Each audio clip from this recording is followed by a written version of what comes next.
Welcome in infinity educations. I am Manish Verma. तो last lecture में हम लोग डिस्कस कर रहे थे फिजिक्स के रेजिस्टिविटी को डिस्कस कर रहे थे हम, ठीक है।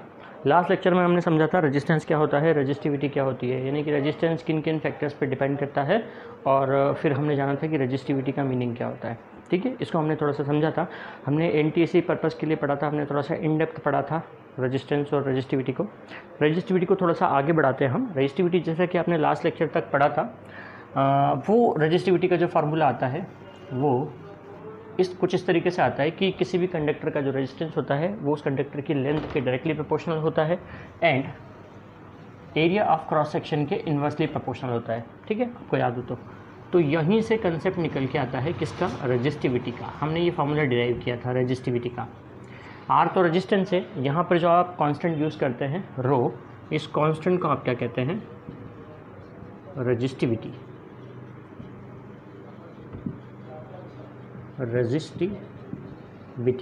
ठीक है, यानी कि resistivity rho is equals to हो जाता है R into A upon L. और फिर यहाँ से हमने इसकी एसआई यूनिट निकाली थी जो कि आई थी ओम मीटर, ठीक है। आर की unit ohm, metre square upon metre, that is ohm metre. यहाँ तक हमने किया था लास्ट टाइम रेजिस्टिविटी के लिए कि रो रेजिस्टिविटी को कहते हैं हम, और R into A upon L इसका फार्मूला होगा रेजिस्टिविटी का।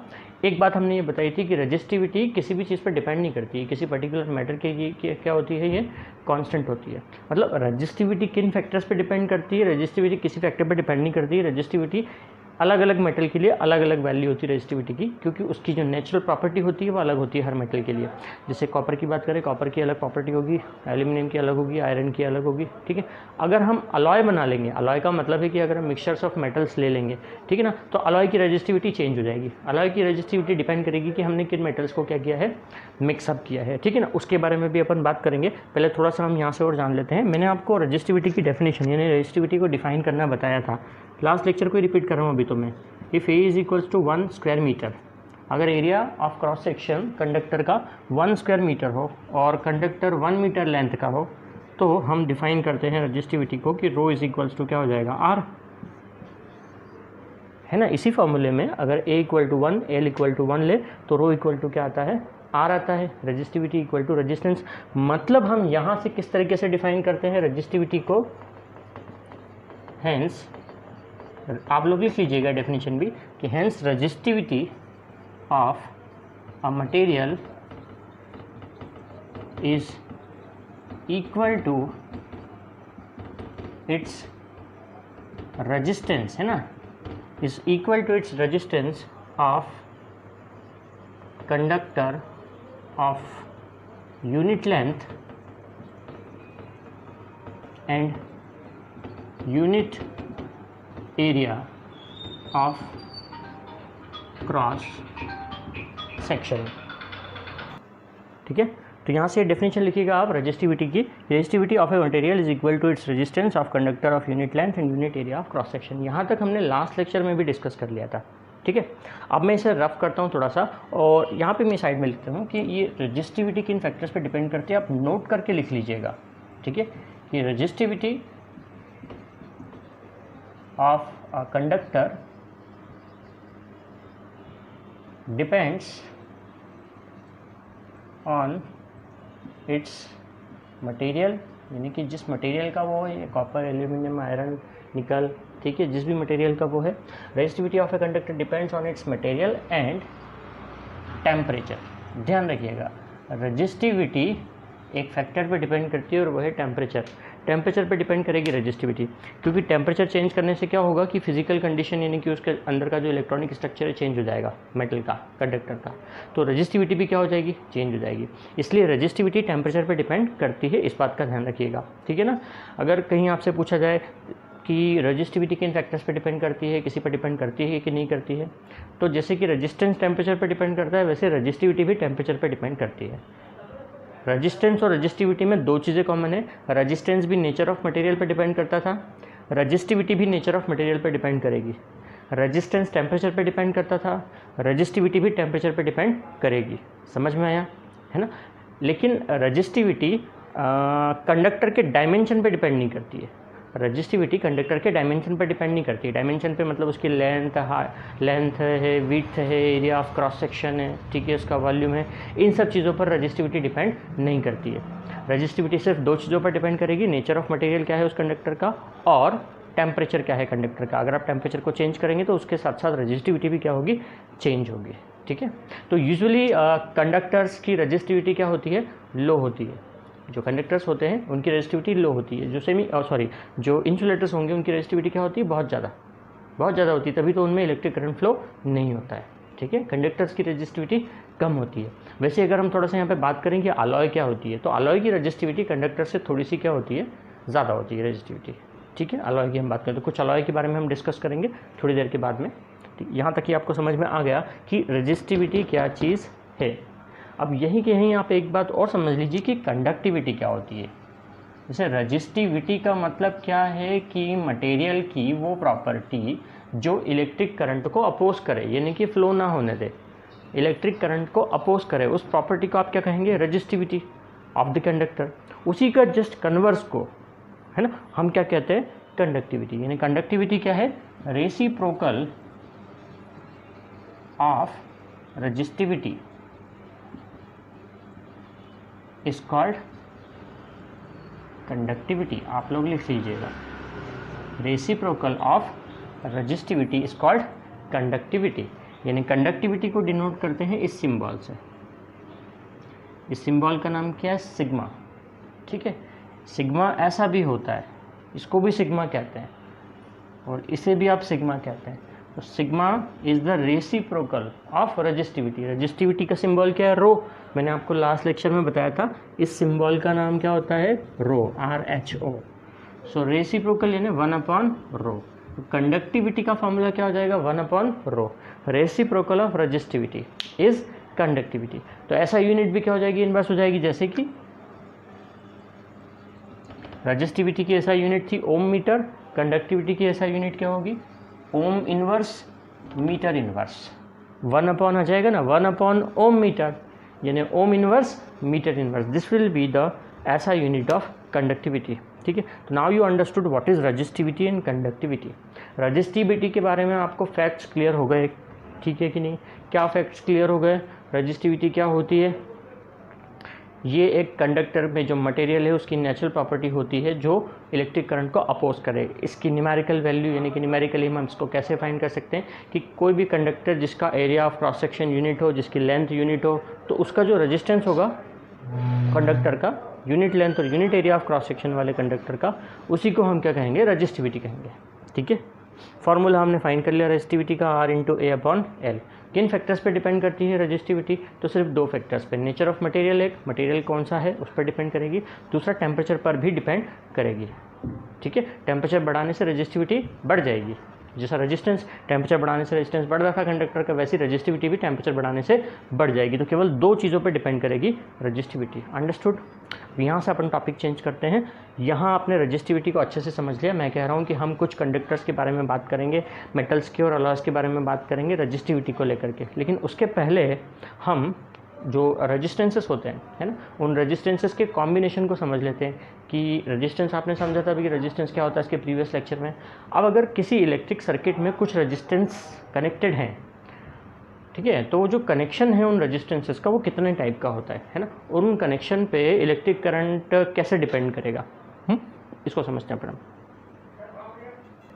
तो नेक्स्ट टॉपिक हमारा है कॉम्बिनेशन ऑफ रेजिस्टेंसेस, ठीक है। रेजिस्टेंसेस को कितने कॉम्बिनेशंस में हम किसी इलेक्ट्रिक सर्किट में कनेक्ट कर सकते हैं, ठीक है ना। तो there are two combination of resistances. The number one is series combination, जिसको हम कहते हैं series combination. Series combination means if resistances are connected like this in an electric circuit. For example, we are taking three resistances which are connecting in series. हमने बताया आपको series में किस तरीके से कनेक्टेड होंगे रेजिस्टेंसेस, एक के बाद एक। जैसे कि ये एक पेन, इसके साथ ही सीरीज में दूसरा पेन, इसके साथ ही सीरीज में तीसरा पेन, इसके साथ ही सीरीज में चौथा पेन, एंड सो ऑन, जैसे कि ट्रेन के डिब्बे होते हैं, ठीक है, 1 by 1 1 by 1 1 by 1। रेजिस्टेंसेस का मतलब कुछ कोई इलेक्ट्रिक कंपोनेंट अलग से, कोई डिवाइस वगैरह ऐसा कुछ नहीं होता है। रेजिस्टेंस का मीनिंग होता है एक वायर, मेटेलिक वायर, ठीक है। कोई भी मेटेलिक वायर को हम रेजिस्टेंसेस बोल सकते हैं, और उसकी एक पर्टिकुलर प्रॉपर्टी होगी कि वो कितना अमाउंट ऑफ करंट को क्या कर रहा है, अपोज कर रहा है, ठीक है। कहने का मतलब है कि रेजिस्टेंस सिर्फ एक टाइप का कंडक्टर होगा। कंडक्टर मतलब एक टाइप का वायर कह सकते हैं आप उसको, ठीक है। उसकी थिकनेस या लेंथ कुछ भी हो सकती है। सिंबल रेजिस्टेंस का ऐसा होता है, इसका मतलब ये नहीं है कि रेजिस्टेंस दिखने में भी ऐसा ही होता है। ओके, समझ में आ गया। तो सीरीज़ कॉम्बिनेशन का मतलब मैंने क्या कहा, आप ट्रेन का एग्जाम्पल याद रखिएगा, ठीक है। ट्रेन के डिब्बे 1 बाय 1 एक के बाद एक, है ना, कनेक्टेड होते हैं आपस में। वैसे ही अगर कुछ वायर्स ऐसे ही डिफरेंट टाइप के वायर्स, ठीक है, या ये भी हो सकता है कि सेम टाइप के हों, ज़रूरी नहीं है। तो अगर ऐसे कनेक्टेड हो 1 बाय 1 तो हम उसको क्या कहेंगे कि ये क्या है, सीरीज़ कॉम्बिनेशन है, ठीक है। तो हमने एग्जांपल के लिए लिया है 3 रेजिस्टेंसेस कनेक्टेड हैं सीरीज़ में, और इन रेजिस्टेंसेस के साथ ऑब्वियसली आपको एक लगाना पड़ेगा क्या, सेल या फिर बैटरी, पावर सप्लाई के लिए, ठीक। ये पावर सप्लाई यहाँ लगा हुआ है, प्लस और माइनस। सपोज़ इस बैटरी का नेट पोटेंशियल यानी कि टोटल पोटेंशियल डिफरेंस जो इस बैटरी का है वो है V, और इसके थ्रू करंट फ्लो हो रहा है सपोज़ I। ये 3 रेजिस्टेंसेस है, सपोज़ इनकी वैल्यू है R। तो इन रेजिस्टेंसेस के जो सीरीज़ में कनेक्टेड हैं, बैटरी का टोटल पोटेंशियल कितना है, V है। तो टोटल पोटेंशियल V है। आप यहाँ पे एक कंसेप्ट आप ध्यान में रखिएगा कि सेल या बैटरी जिन 2 टर्मिनल से कनेक्टेड होती है, ये जा रहे हैं दोनों बैटरी के वायर, ठीक है। ये पूरा आपका एक सिस्टम है, यहाँ से लेके यहाँ तक। तो ये पूरा आपका एक सिस्टम हो गया, 3 रेजिस्टेंस का एक सिस्टम। ये बैटरी से जो दोनों वायर जा रहे हैं प्लस और माइनस, वो कॉमनली यहाँ पे कनेक्टेड है, यानी कि इन 2 पॉइंट्स के बीच का जो पोटेंशियल डिफरेंस है वो कितना है, V है। इन दोनों पॉइंट्स के बीच का पोटेंशियल डिफरेंस कितना है, V, जो कि बैटरी का टोटल पोटेंशियल है। ओके, लेकिन अब यहाँ पे ये जो टोटल पोटेंशियल है V, ये 3 पार्ट में डिवाइड हो रहा है अलग अलग, क्योंकि 3 रेजिस्टेंसेस सीरीज़ में कनेक्टेड हैं। तो हम मान लेते हैं कि इस रेजिस्टेंस के अक्रॉस पोटेंशियल डिफरेंस है V1, इस रेजिस्टेंस के अक्रॉस V2 और इस रेजिस्टेंस के अक्रॉस V3, यानी कि इन दोनों एंड्स पे पोटेंशियल डिफरेंस V1, इन दोनों एंड्स पे V2, इन दोनों एंड्स पे V3, ठीक है। तो ये जो तीनों का सम होगा वो किसके इक्वल होगा, जो टोटल पोटेंशियल डिफरेंस है, यानी कि V, जो बैटरी का पोटेंशियल डिफरेंस है। समझ में आया आपको, डायग्राम समझ में आ गया है, ठीक है। अब हम डिराइव करने वाले हैं कि ये जो तीनों रेजिस्टेंसेस अगर सीरीज़ में कनेक्टेड हैं तो फिर इन तीनों का टोटल रेजिस्टेंस क्या होगा इस इलेक्ट्रिक सर्किट के लिए जो यहाँ पर ड्रॉ किया हुआ है ना। इसको आप ड्रॉ कीजिएगा। अब हम फाइंड करने वाले हैं कि टोटल रेजिस्टेंस क्या होगा इस इलेक्ट्रिक सर्किट का, ठीक है। उसके लिए हम अप्लाई करेंगे क्या, Ohm's law. What is Ohm's law, V equals to IR। ये ओम्स लॉ है आपके लिए ना, potential difference equals to, potential difference directly proportional होता है इलेक्ट्रिक करंट के, जहाँ से प्रोपोर्शनल सिंबल आप हटाते हैं तो एक कांस्टेंट आता है R, यानी कि रेजिस्टेंस। उसी कंसेप्ट को हम यहाँ पर यूज़ करेंगे।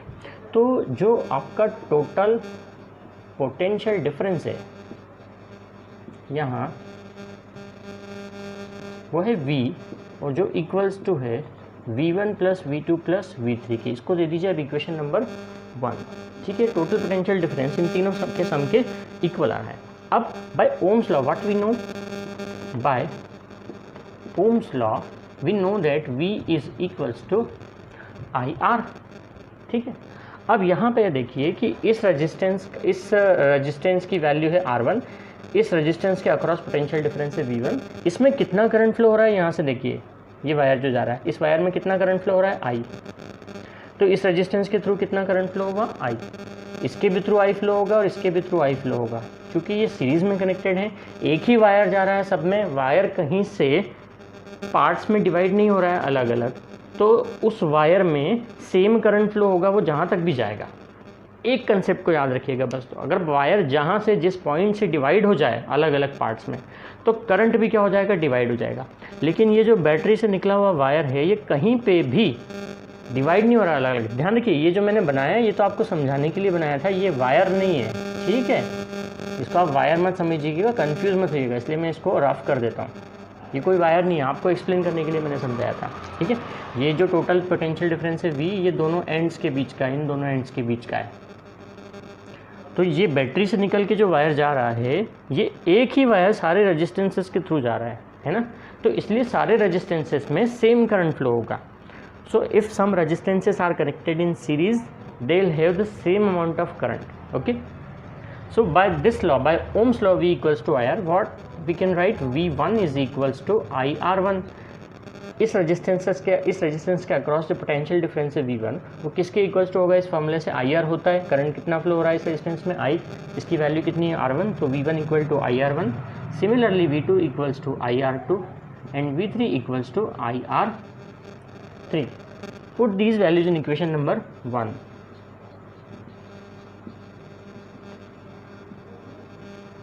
इक्वेशन नंबर 1 में सारी वैल्यू आप पुट कर दीजिए। तो ये कैपिटल V, सारे V जो है वो कैपिटल V है। तो V is equals to V1 की वैल्यू हुई IR1, V2 है IR2 एंड V3 है IR3। ठीक है, तो इन सब में से I कॉमन है, V is equals to I common R1 plus R2 plus R3।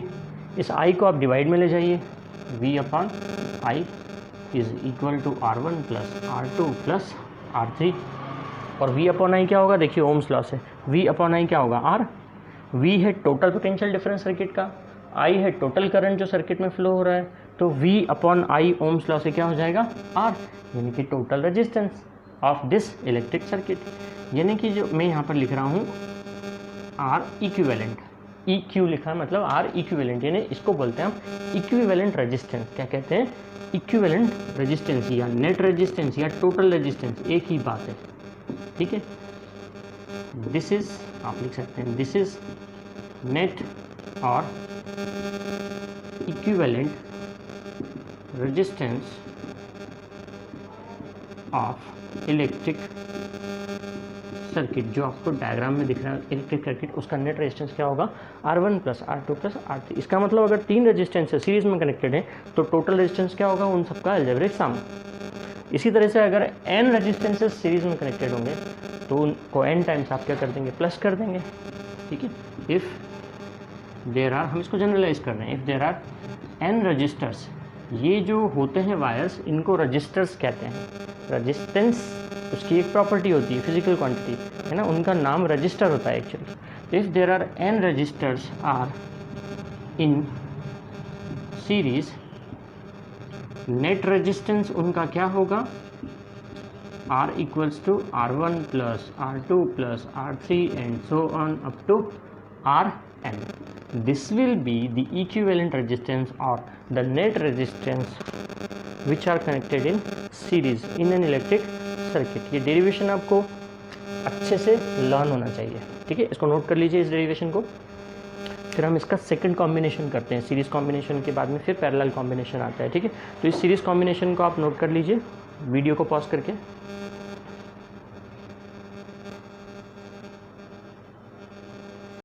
Second combination है पैरेलल कॉम्बिनेशन। पैरेलल कॉम्बिनेशन जैसा लिखा मैंने बोर्ड पर दिख रहा है आपको। ठीक है, तो अब पैरेलल में रेजिस्टेंसेस कैसे कनेक्टेड होंगे, जैसे मैंने सीरीज़ के लिए आपको बताया था कि आप याद रखेंगे ट्रेन के डिब्बे है ना, एक के बाद एक कनेक्टेड होते हैं, उसको आप बोलोगे सीरीज़ कॉम्बिनेशन।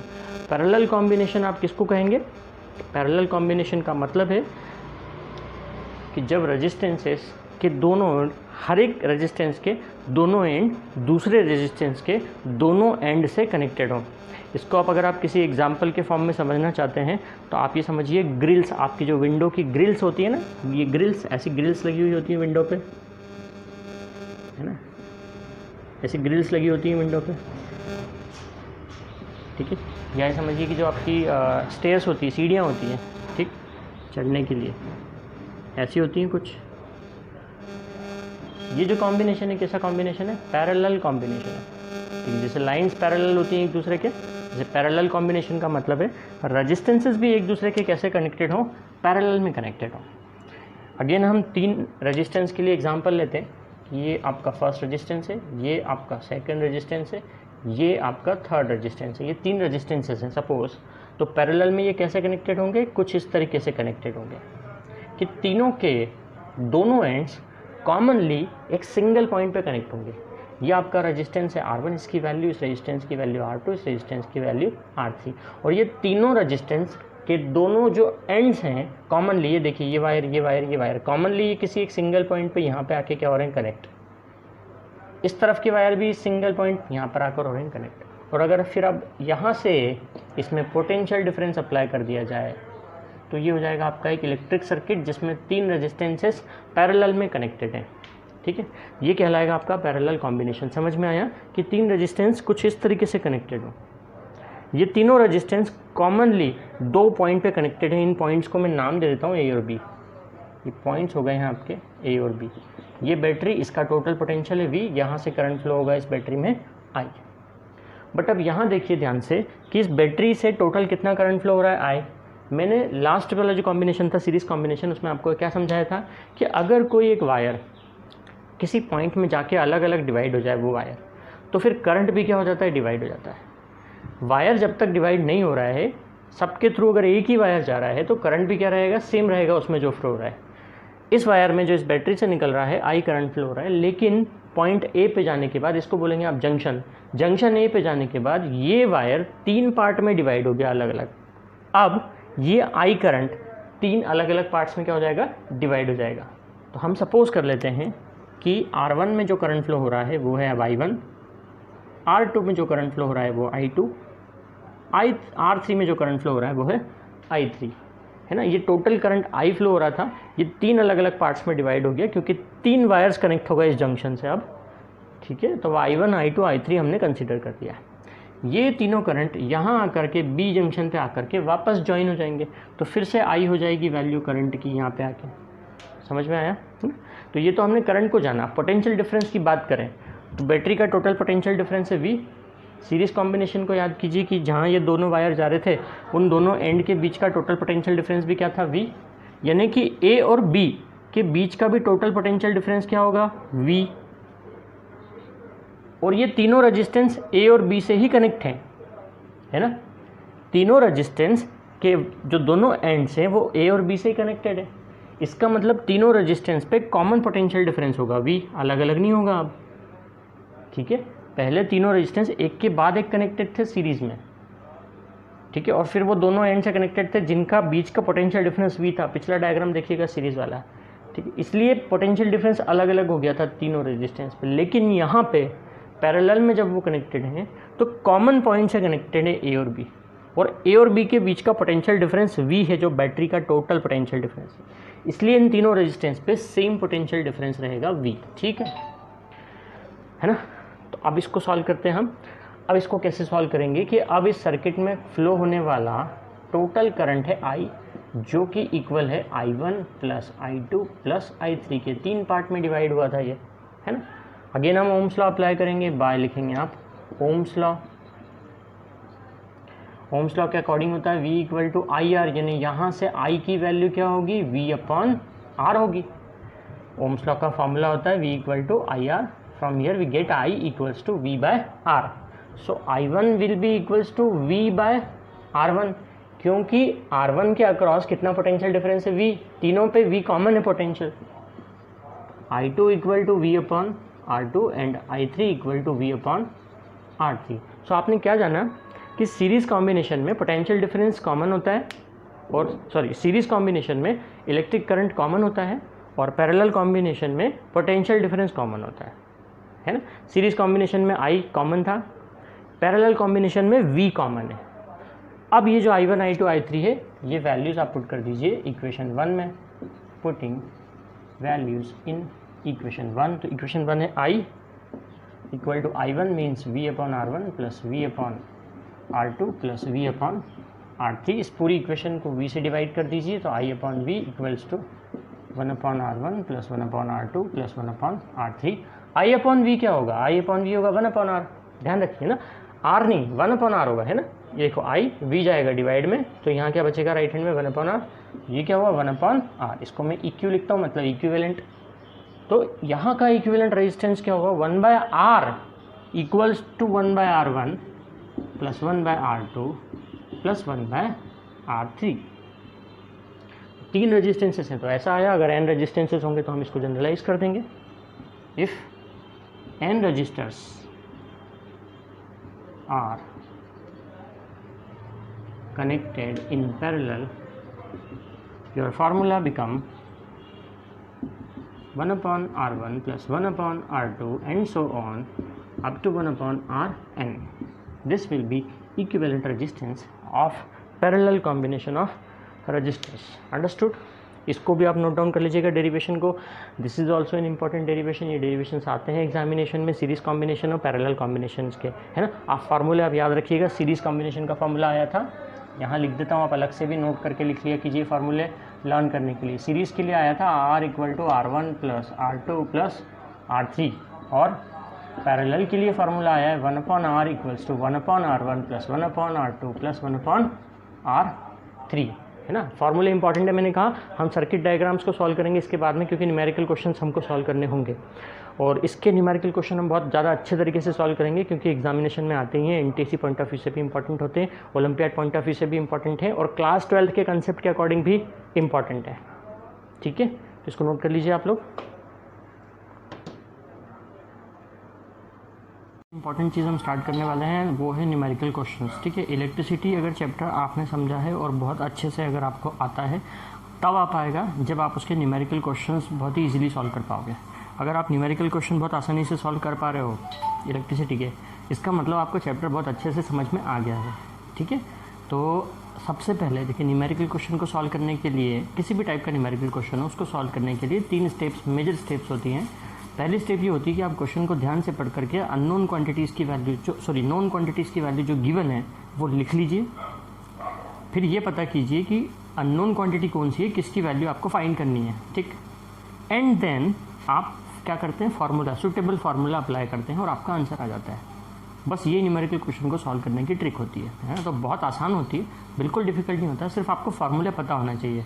पहले मैं आपको ये बता दूं कि शुरू से लेकर के अभी तक इस चैप्टर में आपने कौन कौन से फॉर्मूले जो हैं, कौन कौन से फॉर्मूलेज को लर्न कर लिया है। ठीक, कौन कौन से फार्मूले अभी तक आपने पढ़े हैं। एक तो आपने ये पढ़ा फार्मूला Q = +-NA। Q होता है टोटल चार्ज किसी बॉडी पर होता है जो, N यानी कि integer value 1 2 3 4 and so on, E यानी चार्ज ऑन 1 इलेक्ट्रॉन 1.6 × 10⁻⁻19 कूलम। उसके बाद आपने जो फार्मूला पढ़ा था वो शायद फार्मूला था V = W/Q।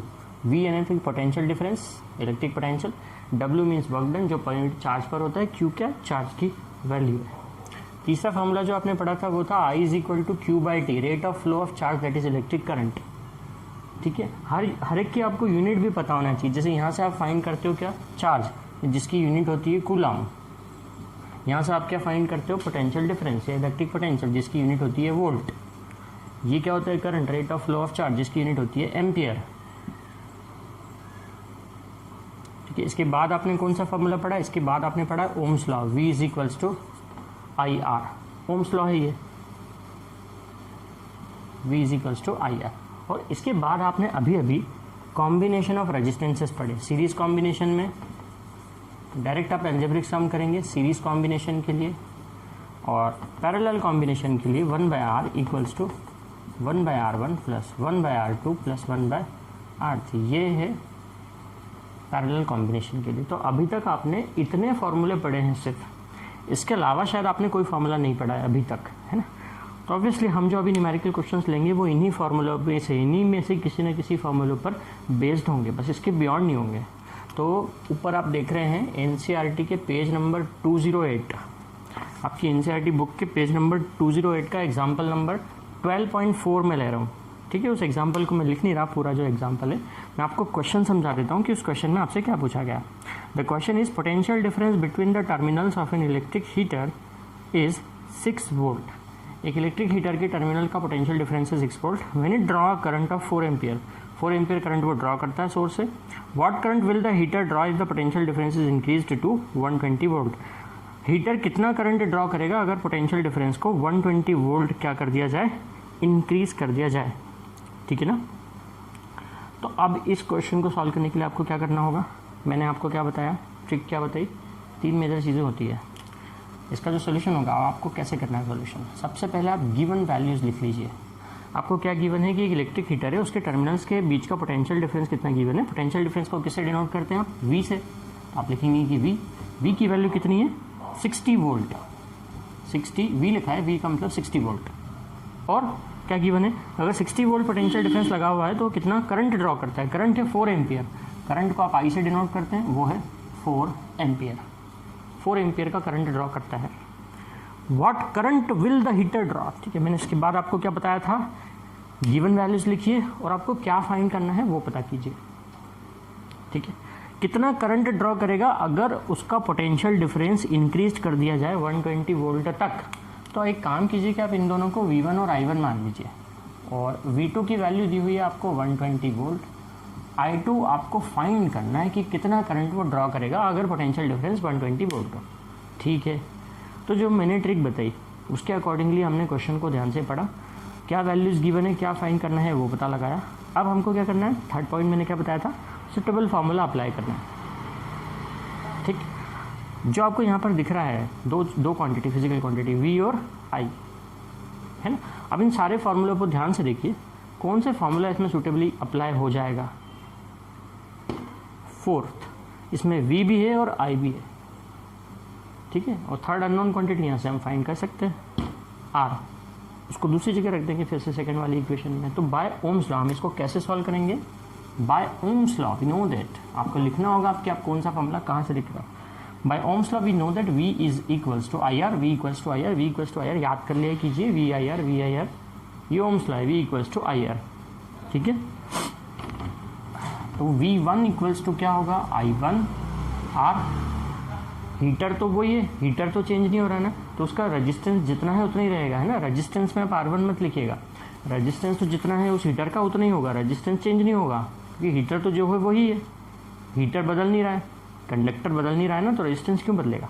ठीक, तो V1 की वैल्यू कितनी है आपके पास 60, I1 कितना होता है 4, यहाँ से R, अब यहाँ से आप R फाइंड कर लीजिए, R विल बी 15, R की यूनिट क्या होती है ओम। ध्यान रखा कीजिए जब आप न्यूमेरिकल क्वेश्चन सॉल्व करें यूनिट ज़रूर लिखना है, कोई भी फिजिकल क्वांटिटी जब भी आप फाइंड करते हैं यूनिट लिखिए। इस फॉर्मूले से आप R को फाइंड कर रहे हैं, अभी रेजिस्टेंस को फाइंड कर रहे हैं, रेजिस्टेंस की यूनिट होती है ओम, आपने फटाफट लिख दिया ओम, 15 ओम आ रहा है ना R की वैल्यू। अगेन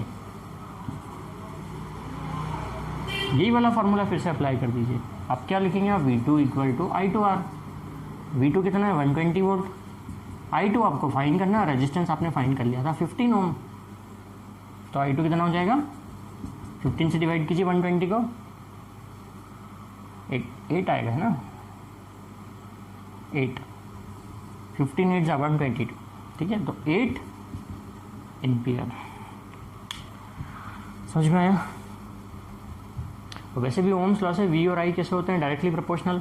V 60 था तो I क्या था 4, अगर आपने V को डबल किया तो I भी क्या हो जाएगा, डबल हो जाएगा, ठीक है ना। I पहले था 4, अब I क्या आ गया 8 आ गया।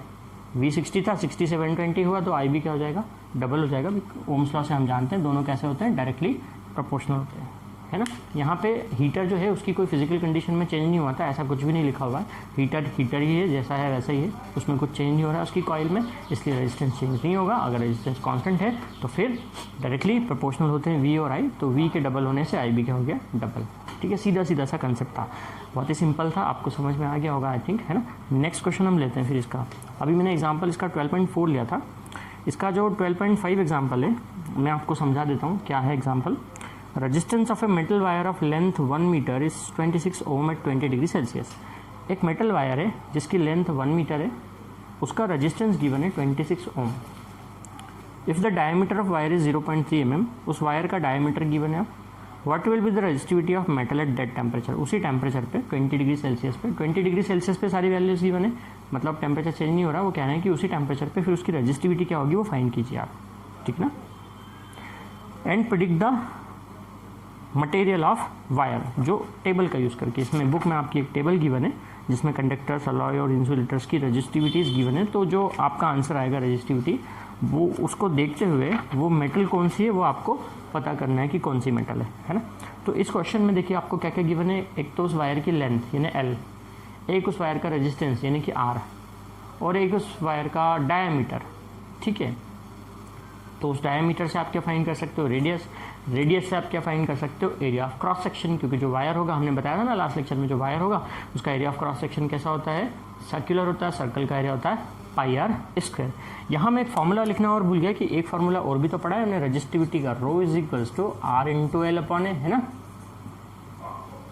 R into A upon L था, sorry R into A upon L था रेजिस्टिविटी का फार्मूला, ठीक है। यहाँ पे फार्मूले आप गलत मत लिखिएगा, आप फार्मूला अच्छे से याद रखिएगा। R प्रोपोर्शनल एल और आर प्रोपोर्शनल 1/a था, इनको ज्वाइन करके आपने फार्मूला बनाया था जिससे रो का फार्मूला आया था r into A upon L, इसकी यूनिट थी ओम मीटर। आपको क्या फाइंड करना है अब, रो। तो देखिए आप ये 7th नंबर का फार्मूला अप्लाई कर सकते हैं इस क्वेश्चन में। 12.5 में रेजिस्टेंस गिवन है, एरिया आप निकाल लेंगे पाई आर स्क्वायर करके। तो पहले वो जो वैल्यू mm में दी हुई है, न्यूमेरिकल क्वेश्चंस को सॉल्व करते टाइम एक बात और आप ध्यान में रखा कीजिए कि सारी वैल्यूज एक ही सिस्टम ऑफ यूनिट में होनी चाहिए जो न्यूमेरिकल क्वेश्चन में गिवन है। अगर सब SI में है तो सब SI में ही होना चाहिए, अगर सब CGS में है CGS में होना चाहिए। अब यहाँ पे लेंथ मीटर में गिवन है आपको, रेजिस्टेंस ओम में गिवन है, SI यूनिट में गिवन है, लेकिन डायामीटर मिलीमीटर में गिवन है। तो मिलीमीटर को पहले आप मीटर में चेंज कीजिए, ठीक है, रेडियस फाइंड कीजिए, फिर रेडियस से एरिया फाइंड कीजिए, एरिया यहाँ रख दीजिए, रेजिस्टेंस गिवन है, लेंथ भी गिवन है, आपका आंसर आ जाएगा रेजिस्टिविटी। ठीक है, एग्जाम्पल 12.5 में। तो इसके बाद का क्वेश्चन ले रहा हूँ मैं 12.5 के बाद वाला। अब 12.5 के बाद जो क्वेश्चन है इसमें है 12.6 ले रहा हूँ मैं कैलकुलेट करने के लिए। 12.6 टाइप के जो क्वेश्चन होते हैं वो आते हैं एग्जामिनेशंस में, कॉम्पिटिटिव एग्जामिनेशन में उस टाइप के क्वेश्चन आ जाते हैं। 12.6 जो क्वेश्चन है, एग्जाम्पल 12.6 क्वेश्चन है, A 4 ohm resistance wire is doubled on it. Calculate the new resistance of the wire. 4 ओम के रेजिस्टेंस के वायर को क्या कर दिया आपने, A 4 ohm resistance wire is doubled on it. अच्छा, doubled on it. Then calculate the new resistance of the wire. Question को ध्यान से पढ़िएगा, मैंने कहा ना कि न्यूमेरिकल क्वेश्चन को बहुत ध्यान से पढ़िएगा कि वो बोलना क्या चाहते हैं। जरा सा आपने उसको क्वेश्चन को मिस किया समझने में और आप उसका फिर गलत सॉल्यूशन कर देंगे, ठीक है, फिर आपको फाइंड कुछ और करना था और आप कुछ और निकाल देंगे। तो क्वेश्चन आपको क्या गिवन है, 4 ohm resistance wire is doubled on it. 4 ohm resistance wire is doubled on it. Doubled on it का मतलब क्या है, अब जैसे यही एक वायर जा रहा है, सपोज ये माइक का वायर है, डबल्ड ऑन इट का मतलब क्या होगा, इसको मोड़ के ऐसा कर दिया, डबल्ड ऑन इट। सपोज इसकी इतनी लेंथ थी, ठीक है, तो इसकी लेंथ को ऐसा कर दिया, doubled on it means this. क्या हो रहा है अब देखिए, अब पहले ये यहाँ से लेके यहाँ तक का इतनी लेंथ थी इसकी, सपोज डबल्ड ऑन इट का मीनिंग ऐसा होता है, ये कर दिया आपने।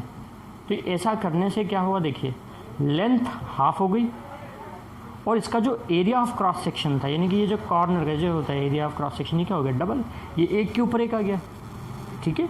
डबल ऑन इट का मीनिंग ये है ना कि सपोज पहले वायर इतना लंबा था wire, doubled on it means wire को आपने फोल्ड करके ऐसा कर दिया। अब ऐसा करने से देखिए क्या होगा, लेंथ क्या हो गई, हाफ, और ये जो था एरिया ऑफ क्रॉस सेक्शन ये क्या हो जाएगा, डबल हो जाएगा। तो आपसे पूछा है कि अब नया रेजिस्टेंस क्या होगा उस वायर का, ठीक है। तो आपको क्या गिवन है, उस वायर का रेजिस्टेंस था 4 ओम, है ना।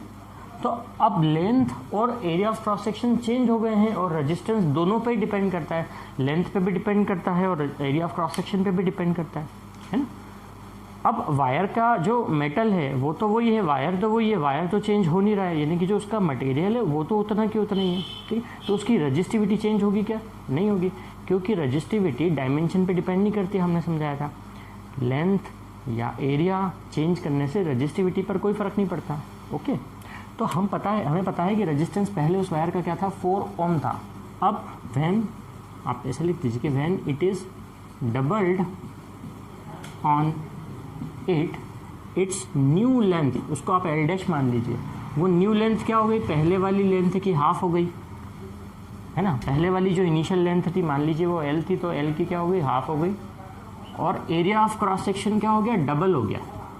मैंने आपको एग्जांपल अभी बताया ना, अभी उसको डिमॉन्स्ट्रेशन करके बताया ऐसे करके कि ये था पूरा wire, doubled on it means like this, तो लेंथ क्या हुई, हाफ, एरिया क्या हो गया, डबल, तो नया एरिया क्या हो गया, पहले वाले एरिया का डबल हो गया, ठीक है। तो सिंस वी नो दैट,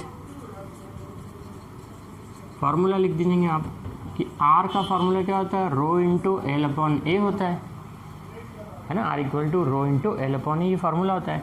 तो आर डैश यानी नया रेजिस्टेंस हमको फाइंड करना है, वो इक्वल टू क्या होगा, रो इंटू एल डैश अपॉन ए डैश। रो चेंज नहीं होगा, रेजिस्टिविटी तो चेंज नहीं होगी क्योंकि वायर तो वही है, वायर तो चेंज नहीं कर रहे ना हम, है ना, रेजिस्टिविटी सेम रहती है। रेजिस्टिविटी एल या ए पे डिपेंड नहीं करती, याद रखिएगा, ठीक है, मैंने इसी लेक्चर में आपको समझाया रेजिस्टिविटी। तो अब यहाँ पे आप वैल्यू पुट कर दीजिए। देखिए एल डैश की वैल्यू क्या है, एल डैश की वैल्यू है L/2, ए डैश की वैल्यू क्या है, ट्वाइस है, आर डैश इक्वल्स टू क्या हो गया, रो इंटू, इसको ऐसे लिखिए, क्या 1/2/2 यानी कि 2 to the 4 1/4 rho into L upon A, यानी 1/4 इंटू आर, आर का फॉर्मूला होता है ना rho into L upon A, ठीक है।